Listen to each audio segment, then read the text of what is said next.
이스라엘 백성들이 멸망해 가는 그 이유, 또 이 멸망을 피할 수 없는 결정적인 이유는 여호와를 아는 지식의 부족함입니다. 그리고 그 지식과 지혜가 사라졌기 때문에 그것을 이 아모스서 8장에서는 그 여호와를 아는 지식의 기근, 곧 말씀의 기근에 대하여서 말씀하고도 있는데요.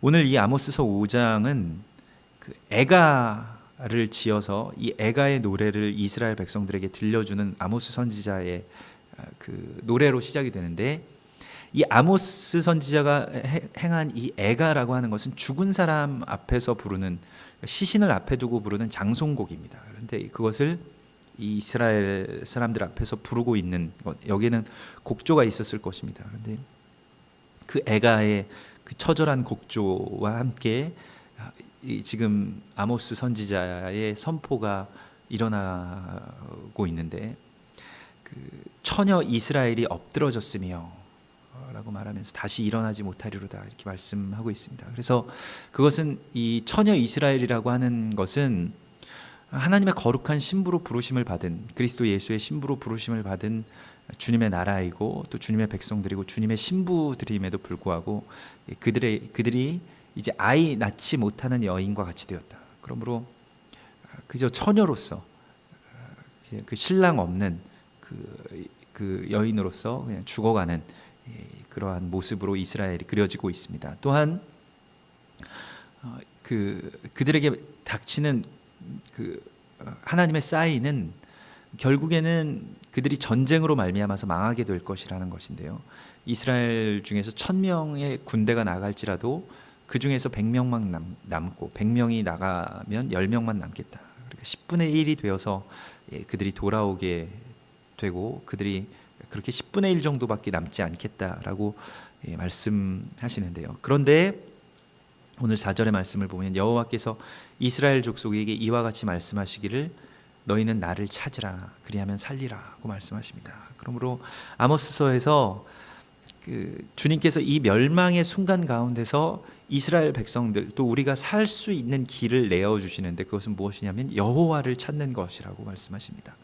그래서 그것은 무엇이냐면, 여호와를 찾는 것은 무엇이냐면 이 5절을 보면 그게 무엇인지를 알 수 있는데요. 베델을 찾지 말며 길갈로 들어가지 말며 부엘세바로도 나아가지 말라. 길갈은 반드시 사로잡히겠고 베델은 비참하게 될 것임이라 하셨나니 너희는 여호와를 찾으라 그리하면 살리라. 이렇게 말씀하시는데요.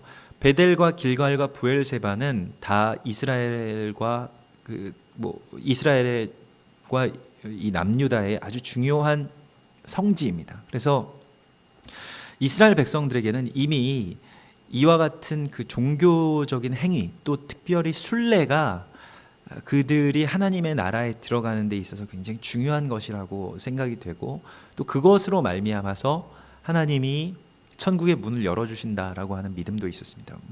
지금도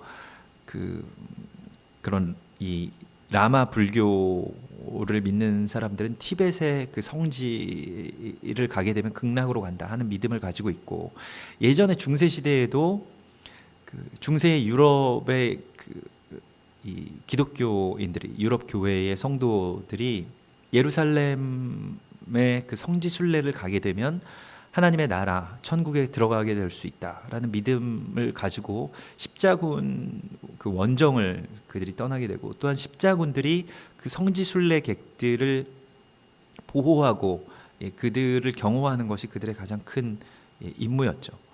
그런데 그 가운데서 많은 사람들이 이와 같이 그저 어떤 그 종교적인 그 행위, 그러니까 그 자기 만족을 주는 종교 안에서 머물러 있는 것을 하나님께서 계속해서 꾸짖으시고 있습니다. 그래서 아모스서 4장에서부터 계속 이어지는, 연결되는 말씀인데, 지금 예배나 아니면 성지에 대한 모든 생각들이 하나님에 대한 개념이 없이, 전혀 그러한 생각과 또한 사랑과 또 하나님에 대한 선포가 없이, 그 관계가 없이 그냥 정말 종교적인 것으로 이것들이 전락하고 말았다는 것입니다. 그리고 주님을 찾지 않고 그냥 그 성지에 가서 어떠한 그 의식적인 행위들을 하는 것 자체가 하나님을 믿고 찾는 일이라고 생각을 하고 있습니다. 그러면 그 길로 가지 말라고 하시고 하나님께서 나를 찾으라고 하실 때에 그 나를 찾는다라고 하는 것은 무엇이냐? 특별히 이 아모스서에서 우리가 하나님을 찾는 것은 무엇이냐면 하나님의 지혜를 아는 것인데, 그 하나님의 지혜가 없으므로 사람들이 다 망해가는 것인데, 그 지혜의 저주에 대해서 우리가 알아야 되는 것은 무엇이냐면 지식이 없는 사람들, 지혜가 없는 자들은 자기들이 뭘 모르는지를 모릅니다. 그러니까 모르는지를 알면 그것이 우리가 이걸 모르기 때문에 여기에 대하여서 돌이켜야 된다라는 생각을 하게 되는데, 그러한 개념 자체가 없어요. 우리가 잘못되었다는 사실 자체를 모른다면 그들에게는 그것을 알게 할 수 있는 어떠한 그 길이 없습니다. 자신들이 찾지 않기 때문이죠. 이것을 더 우리가 극명하게 알 수 있는 것은 정말로 성경에 대한 아주 깊은 이해와 또한 통찰과 그 말씀을 맡은 자들로서 성경 자체를 정말 소중히 여기는 유대인들이 아직도 성경 전체가 그 지시하고 있는 예수 그리스도에 대해서 열리지 않았다는 것에 대해서 우리는 거기에 대해서 더 놀라워해야 합니다. 그러한 말씀들을 다 맡아서 그 말씀들을 연구하고 그 말씀을 매일같이 읽고 묵상하고 또 거기에 대하여서 헌신하는 백성들이 이스라엘 백성들만큼 성경에 대해서 또 말씀에 대해서 그렇게 깊이 있게 헌신하는 자들이 어디 있습니까? 그럼에도 불구하고 지식의 저주라고 하는 것은 아직 거기에 대해서 문이 열리지 않으면 알지 못한다는 것입니다. 그들이 그것을 알지 못하고 깨닫지 못하고 자신들은 안다라고 생각하는 그 가운데서 범죄한다는 것입니다. 그래서 너희가 보지 못한다고 하면 너희에게 죄가 없으려니와 너희가 본다고 하니 너희 죄가 그저 너희에게 있느니라. 예수님께서 요한복음 9장에서 말씀하신 것과 같이 지혜와 지식이라고 하는 것은 하나님으로 더불어서 우리가 알게 되는 것입니다. 우리가 그것을 깨닫게 되는 것인데 그것은 나의 지혜와 지식으로 할 수 있는 것이 아니라는 것에 대해서 겸손하게 엎드려야 됩니다. 그러므로 더 중요한 것은, 그러면 반대로 우리가 지금 알지 못하고 있는 것에 대해서 하나님께서 깨달음을 주실 수 있도록 우리가 주님 앞에 매달려야 된다는 것입니다. 주님을 찾는 것이 지혜를 찾는 것입니다. 그러므로 잠언 9장에서도 말씀하는 것과 같이 여호와를 경외하는 것이 지혜의 근본이라고 말씀하셨는데, 여호와를 두려워하고 경외하는 것에서부터 지혜가 비롯되는 것입니다. 나의 지혜가 여호와를 아는 것에 대해서 열리는 것이 아니라 나는 어차피 태어나서부터 계속 모르는 자로, 그냥 날 때부터 소경된 자로 살아오는 거예요. 날 때부터 소경된 자의 모습은 어떻습니까? 자기가 보는 것에 대해서 구할 수가 없는 자입니다. 성경 요한복음 9장에서도 보면 예수님이 앞에 계속 지나다니시는 그 길목에 항상 만나는 사람이 그 예루살렘에서 날 때부터 소경된 자였어요. 그래서 제자들이 낯이 익어서 이제 예루살렘에서 물어보는 것입니다. 저 사람 누구 죄 때문입니까? 그런데 그 날 때부터 소경된 자가 만약에 그 앞을 매일같이 지나가시는 분이 예수님인 줄 알았다면 구걸하지 않았을 것입니다. 그에게 돈을 달라고 하지 않고 눈이 떠지게 해달라고 구하였을 것입니다. 그러나 우리도 그렇고 그 날 때부터 소경된 자도 그렇고 본다고 하는 것을 알지 못하기 때문에 잘못 구하는 것이에요. 예수님한테 거기서 돈을 달라고 하는 것보다 예수님에게 눈이 떠지게 해달라고 하는 기도를 했어야 한다는 것입니다. 그래서 주님께서 우리 가운데 찾아오신 이유는 그리스도 예수께서 우리에게 기도의 문을 열어주시는 것입니다. 그래서 우리가 무엇을 구하여야 할지, 우리가 무엇을 모르는지를 알게 되는 것, 이것입니다.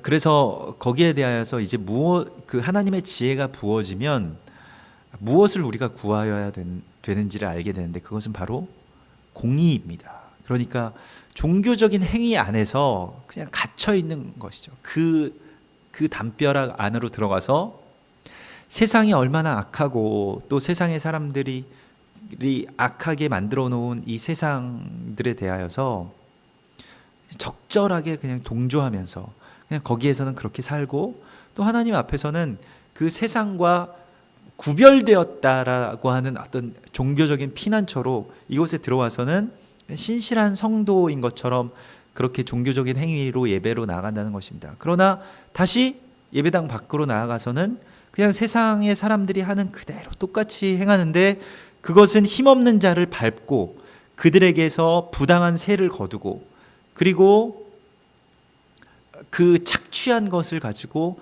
자신들이 아주 좋은 집에서 살고 아름다운 포도원을 가꾸는 것에 대하여서 하나님께서 심판하신다는 것입니다. 우리가 정말로 정말로 하나님을 사랑하는 것에 대한 예배의 아주 가장 극명한 표현은 이웃을 내 몸과 같이 사랑하는 것입니다. 그것이 없으면 예배는 예배가 될 수 없습니다.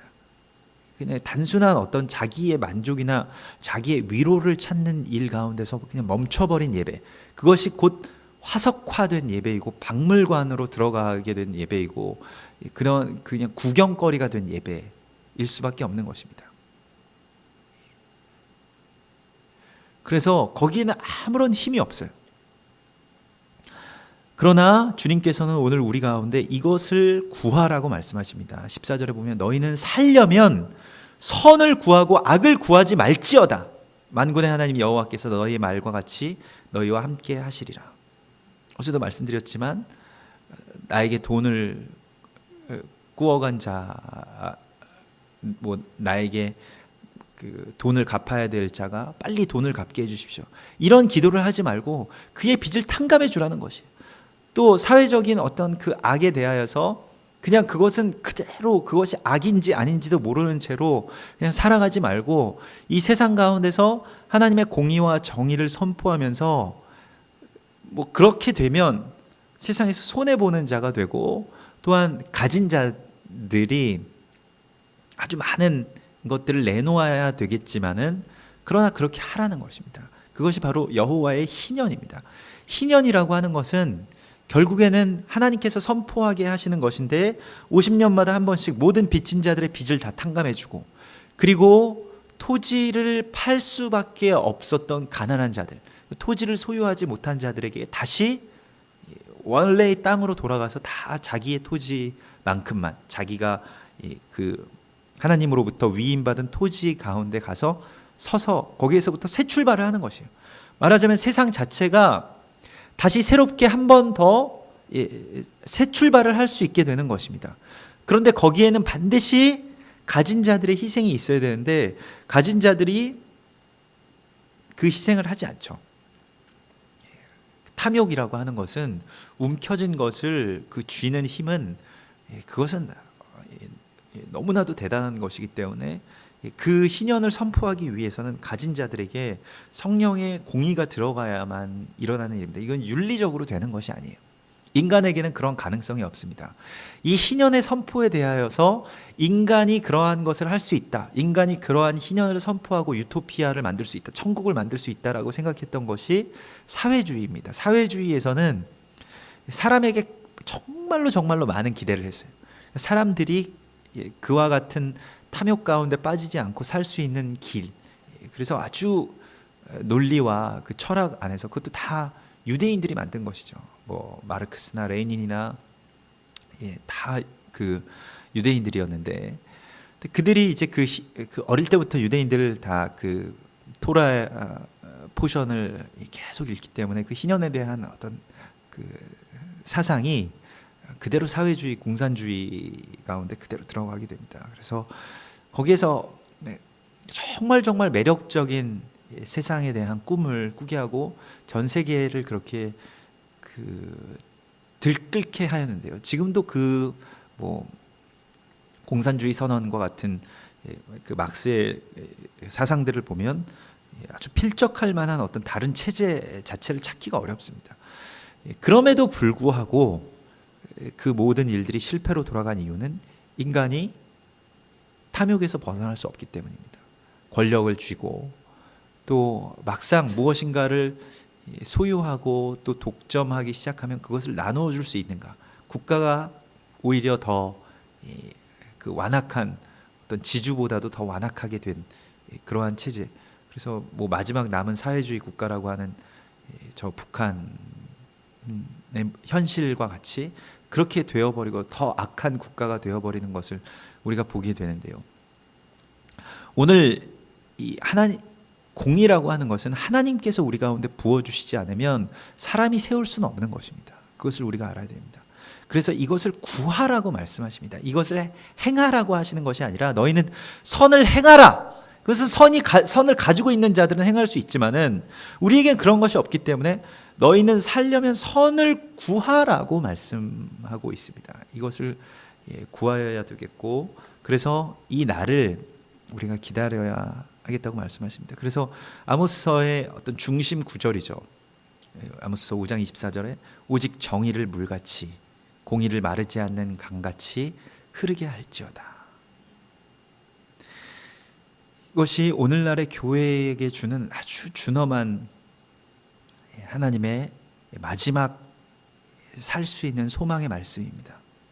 교회가 공의가 흘러가는 어떤 그 원점이 되지 못하면, 그 샘물의 근원이 되지 못하면 교회는 이 세상과 함께 멸망하게 될 것입니다. 지금 그렇게 되고 있죠. 교회가 어떠한 공의에 대해서나 또 정의에 대해서 그 자기 자신의 희생으로, 정말로 그것은 뼈를 깎는 희생이죠. 말 그대로 부자가 어떻게 내가 모은 재산인데, 어떻게 내가 정말로 악하게 모은 재산일수록 더 애착이 있죠. 나 자신을 회파하면서, 그것은 또 다른 의미의 자기 희생이니까요. 나 자신을 회파해 가면서 그 정말 모질게 모은 돈을 그 포기하고, 초대교회의 성도들처럼 자기가 자기의 집 외에 다른 가지고 있었던 땅들을 교회에 가져다 놓고 교회가 그것을 빈궁한 자들에게 나누어 주는 그러한 공의가 교회 안에서 회복되지 않으면 교회는 결국 교회의 예배, 종교적인 모든 행위들은 하나님의 미움을 받는다고 주님께서 말씀하십니다. 우리는 그냥 하나님만 잘 믿고 섬기면 된다.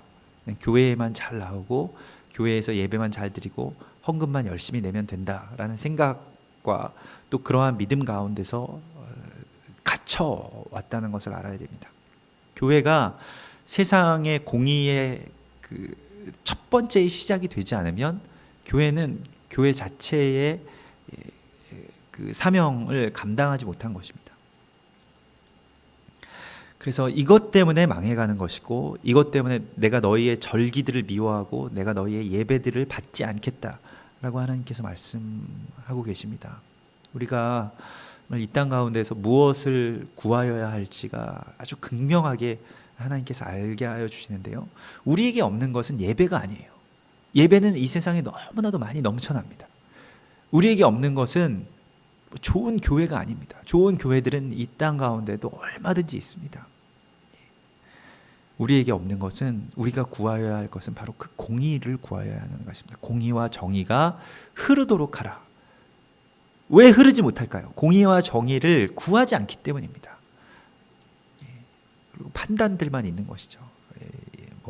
저 사람이 저렇게 해야 된다, 저 정치인이 저렇게 해야 된다, 저 큰 교회가, 저 부자들이 저렇게 해야 된다. 그것이 아니고 우리에게 그것을 부어주시기를 간구해야 하는 것입니다. 초대교회는 정말 미약한 공동체였고 아무 지지도 받지 않는 공동체였지만은 세상의 사람들이 그 교회와 성도들을 두려워하고 또한 경외하였다고 사도행전에 나와 있습니다. 왜 그러했을까요? 그들에게는 막강한 공의가 흐르는 흐름이 있었기 때문입니다. 그래서 주변에 정말로 죽어가는 사람들, 정말 불쌍한 사람들, 정말 살지 못하는 사람들이 살 수 있도록 그들에게 그 공의가 흘러가게 하는 어떤 막강한 파워가 있었는데, 그것이 바로 희년입니다. 초대교회에서 선포됐던 희년인데, 그 희년이 어떻게 선포되었을까요? 누가 그렇게 하라고 한 것이 아니라 성령이 그들에게 임하였을 때에 그들이 자발적으로, 브리스글라와 아굴라와 같은 성도들이 자발적으로 자신들의 땅을 가져다가 거기에다가 교회에다 가져다 놓은 것입니다.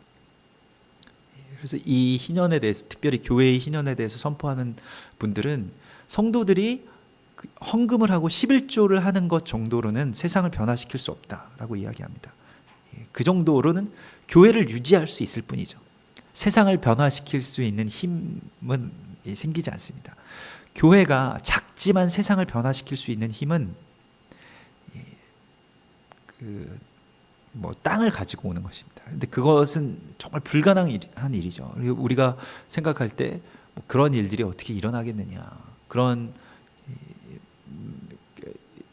날들이 어떻게 오겠느냐 하는데, 초대교회의 회복을 위해서 구하는 우리들에게는 그러한 정의, 그러한 공의가 교회 안에서 성도들 가운데서 일어날 수 있도록 우리가 기도해야 할 것입니다. 그리고 주님의 나라가 그들 가운데 임할 때에 이 세상의 땅을 팔아서 하나님의 나라의 땅을 사는 그러한 거룩한 희년의 선포가 오늘 우리 교회 가운데 또 이 땅의 모든 남은 자들 가운데서 일어나게 될 것을 주님께서 말씀하십니다. 너희는 이것을 찾으라, 이것을 구하라고 말씀하십니다. 같이 기도하겠습니다.